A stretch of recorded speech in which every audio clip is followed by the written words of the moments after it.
Good morning বন্ধুরা, সবাই কেমন আছো? তো আজকে রোববার, আর সকালটা দেখো কত সুন্দর। কারণ আজকে অনেক দিন পর কিন্তু রোদ্দুর উঠেছে। এই কদিন ধরে কন্টিনিউ বৃষ্টি বৃষ্টি বৃষ্টি করে আর ভালো লাগছিল না।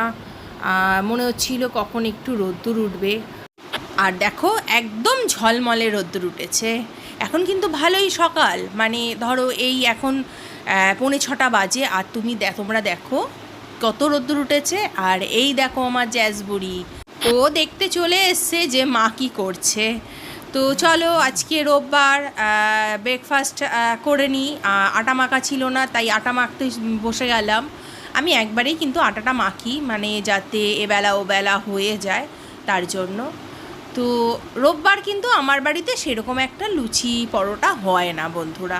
আমরা জানি বাঙালিদের পরিবারে রোববারে কিন্তু লুচি পরোটাটা সকালবেলা ঠিক ব্রেকফাস্টে একদম হবেই হবে। আমার বাপের বাড়িতেও হতো, কিন্তু এইখানে খুব একটা হয় না। কারণ হচ্ছে শান্তনু সকালে ও একদম লুচি পরোটা খেতে চায় না।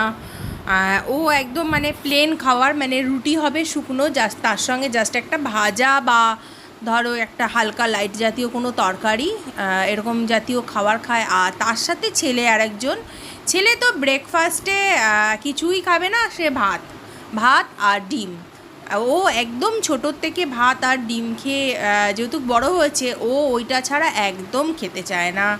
তো যাই হোক, দেখো ওইদিকে তো টিফিন আমার হয়েই গেছে, আর এই দিকে দেখো বিছনা এইদিকে পড়ে রয়েছে। কারণ রোববার এমন একটা দিন যেদিনকে বিছনাটা সবার শেষে ওঠে। বুঝতেই পারছো, এরা ঘুম থেকে উঠবে না, দেরি করে উঠবে, তো কি করা যাবে বলো। তো যাই এই কারণে বিছানাটা সবার শেষে ওঠে। তো কিন্তু আজকে একটা খুব দারুণ একটা ব্যাপার, সেটা হচ্ছে আজকে আমার রান্না নেই।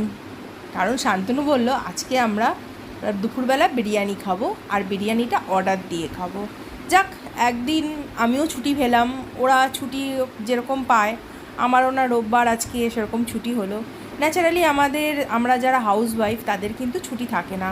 তোমরা যারা হাউস ওয়াইফ তোমরা নিশ্চয়ই এগ্রি করবে এই কথাটায়।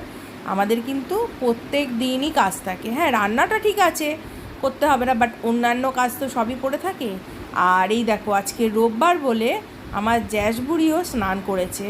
রোববার দিন শান্তনু ছুটি থাকে, তার জন্য ও একদম জ্যাসকে স্নান টান করিয়ে দেয়। তো আর রোববার ছাড়া সত্যি হয় না, আর ওদেরকে তো বেশি এমনিও স্নান করানো উচিত নয়। তো আর মাঝখানে অনেকটা বৃষ্টি ছিল বলেও আমরা ওকে স্নান করাইনি, ঠান্ডা লেগে যাবে ভয়ে। আর দেখো টেবিল পাখা চালিয়ে দেওয়া হয়েছে, হেয়ার ড্রায়ার দিয়ে তার চুল শোকানো হবে। এত পশম সত্যি, ওর মানে শোকানো এইভাবে সম্ভব নয়। অলরেডি দুটো গামছা ভিজে যায়, এটা 3 নম্বর গামছা দিয়ে ওকে মোছানো হচ্ছে। তাও দেখো এই গামছাটাও পুরো ভিজে গেছে। এখন মানে ওর মানে লোমটা শুকানো খুব প্রবলেম। তো যাই, ওই দিকে হয়ে গেছে, আমি এই দিকে চলে এসেছি ঠাকুর দিতে। তাড়াতাড়ি করে ঠাকুর দিয়ে দেবো। শান্তনুর আবার ফোন এসছে, ওকে 1টার মধ্যে আবার ডিউটি ঢুকতে হবে। দেখো এই রোববারেও ডিউটি, মানে কি আর বলবো বলো। তো যাই হোক, এখন কিছু তো করার নেই, যেতেই হবে ওকে। আমাকে বললো তুমি তাড়াতাড়ি ঠাকুরটা দাও, ও ওদিকে চলে গেছে বিরিয়ানি আনতে, আমি এদিকে ঠাকুর দিতে চলে এসেছি। আর ঠাকুর দিতে তো একটু টাইম লাগেই বলো। তো যাই হোক, ওইদিকে এবার তাড়াতাড়ি করে যাব, আমার জ্যাস বুড়িকেও খেতে দিতে হবে। আর এইদিকে দেখো আমার ঠাকুর দেওয়া কমপ্লিট। খুব তাড়াতাড়ি করে আজকে ঠাকুর দিয়েছি, বেশি আর কিছু করিনি। তাড়াতাড়ি মানে যতটুকু দেওয়া দিয়েছি, কারণ বেশি ফুল টুল দিয়ে আর সাজাইনি, ওদিকে দেরি হয়ে যাবে বলে। আর এই দিকে এসে দেখছি দাদা আর বোনে বীভৎস খেলা আরম্ভ হয়ে গেছে। দাদা পড়ছিল, দাদাকে পড়তে দেবে না, সে এখন বসে পড়েছে, দাদাকে আদর করতে হবে।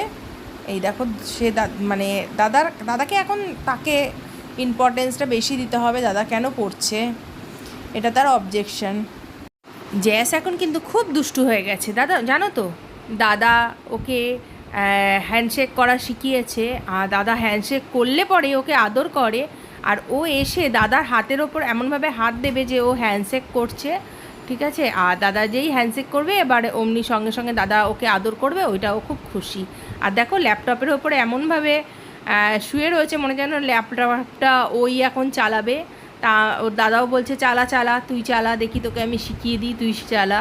ঠিক আছে, এই দেখো দাদার কাণ্ড দেখো, দাদাও বোনকে নিয়ে ব্যস্ত হয়ে পড়েছে। এইদিকে ম্যাথ পরীক্ষা, কি করবে তার জানা নেই, ভাই বোন মিলে আরম্ভ করেছে। এবার বাবা আবার যেই ডেকেছে এই দেখো চললো আবার বাবার কাছে। ঠিক আছে, এই নিয়েই আমরা আজকে এখন রয়েছি। সত্যি এদেরকে আনলে পরে মনটাও ভালো থাকে, কিন্তু সারাদিন ওকে নিয়েই আমরা ব্যস্ত। খেলা, এই স্নান, খাওয়ানো, এই করো ওই করো, খুব ভালো লাগে। তো এই দেখো চলে এসছে বিরিয়ানি, শান্তনু বিরিয়ানি এনেই স্নান করতে ঢুকেছিল, স্নান টান হয়ে গেছে। এইবারে তাদের বিরিয়ানিটা বেড়ে দিই। আজকে অভিরুচি থেকে বিরিয়ানি এনেছে, এটা আমাদের এখানে ভালো একটা রেস্টুরেন্ট, নামকরা রেস্টুরেন্ট। আমাদের কিন্তু বিশ্বাস করো বেশি বাড়িতে এনেই খাওয়া হয়, আমরা খুব কমই হয় রেস্টুরেন্টে গিয়ে খাওয়া হয়। আগে খুব রেস্টুরেন্টে গিয়ে খেতাম, সেটা মিথ্যা বলবো না, বাট এখন হয় না, কারণ ছেলের পড়া বুঝতেই পারছো। রেস্টুরেন্টে যেতে গেলে অন্তত আগে পরে এরকমভাবে 1-2 ঘন্টা এক্সট্রা লাগে, খাওয়া বাদ দিও। তো যাই হোক, দেখলে 3 প্যাকেট বিরিয়ানি, তার সঙ্গে সস দিয়েছে। এই সসটা কিন্তু ওরা খুব ভালো করে, ধনে পাতা পুদিনা পাতা দিয়ে আর লঙ্কা দিয়ে এই সসটা করে, খুব সুন্দর হয়। আর তার সঙ্গে একটু স্যালাড দিয়েছে। আমাদের এখানে কিন্তু বিরিয়ানিতে ডিম, আলু আর মাংস একদম দেবেই দেবে। কাদের কোন কোন দোকানে ডিম দেয় আমাকে একটুখানি বলো তো, মানে তোমরা কোন কোন রেস্টুরেন্টে গিয়ে ডিম পেয়েছো আমাকে একটু জানিও, কারণ আমাদের এখানে কিন্তু ডিমটা দেয়, একদম মানে কম্পালসারি দেবেই দেবে। তো দেখো পরিমাণেও যথেষ্ট, আর এদের বিরিয়ানিটাও খুব ভালো হয়। দাদা বৌদিতে কী হয় বলো তো, আমাদের অনেকক্ষণ টাইম লেগে যায় দাঁড়াতে, মানে লাইন দিয়ে থাকতে, আর এদের কিন্তু খুব তাড়াতাড়ি বিরিয়ানিটা দিয়ে দেয়। আর মাংসর পিসটাও দেখেছো কত বড় দিয়েছে, বিশাল একটা পিস দিয়েছে। তো দেখো দাদা বৌদি তো নিশ্চয়ই ভালো, আমি ভীষণই ভালোবাসি দাদা বৌদি বিরিয়ানি খেতে, বাট এদেরও বিরিয়ানিটা খুব ভালো। আমাদের এখানে প্রত্যেকটা দোকানেই কিন্তু বিরিয়ানি খুব ভালো করে, আর এখানে প্রচুর বিরিয়ানির দোকান হয়েছে, আর প্রচুর প্রচুর, মানে এখানে লোকেরা জানি না খুব বেশি মনে হয় বিরিয়ানি খায় এখন, আমরাও যেরকম খাই।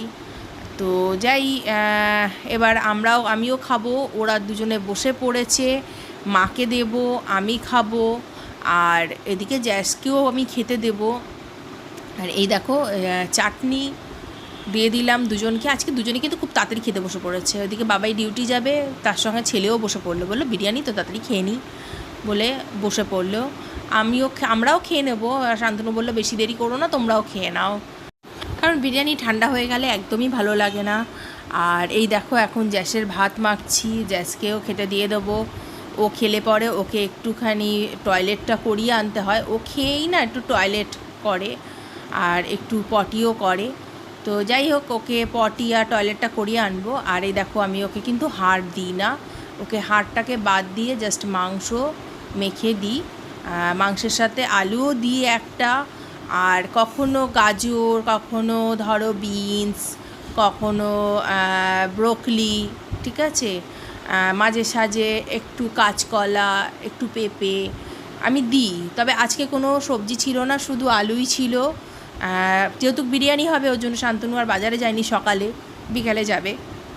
তো বিরিয়ানি মানে সরি, যেহেতু আলু আছে তো আলু দিয়েই মাংসের ঝোলটা ওকে করে দিয়েছি। তা উনি তো এখন খেতে ব্যস্ত হয়ে গেছে ম্যাডাম, আর ম্যাডাম কিন্তু ভাত মাংস মানে ভীষণ ভালোবাসে।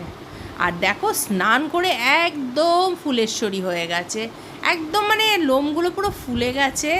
আর আমি ও স্নান করার পর ওর নাম দিই ফুলেশ্বরী, তখন ওকে আমি ফুলেশ্বরী বলে ডাকি। আর দেখো একদম মানে কি কিউট লাগছে না, ভীষণ কিউট লাগে। এবার ম্যাডামের খাওয়া হলে পরে তাকে নিয়ে একটু বেরোবো, তারপর আমি আর মা খাবো। আমাদের অ্যাকচুয়ালি এখন খেতে ইচ্ছা খুব একটা করছে না মা আর আমার, কিন্তু বিরিয়ানিটা ঠান্ডা হয়ে গেলে ভালো লাগবে না বলো, ওর জন্য যাই হোক খেয়ে নেব। তো আমার ব্লগগুলো তোমাদের কেমন লাগছে এটা কিন্তু তোমরা কমেন্টের মাধ্যমে আমাকে কিন্তু জানিও। আর তোমাদের যদি আমার ভিডিও ব্লগগুলো ভালো লাগে তাহলে কিন্তু সবার সাথে একটু শেয়ার করো, আর একটা সাবস্ক্রাইব করো, একটা লাইক দিয়ে দিও। আবার আজকে দেখো টাইলস এসছে। তো আজকের জন্য ভিডিওটা এখানেই শেষ করছি। নতুন আর একটা ভিডিও নিয়ে আসবো আর তোমাদের সঙ্গে আবার আমার দেখা হবে। তো আজকের জন্য বন্ধুরা বাই বাই।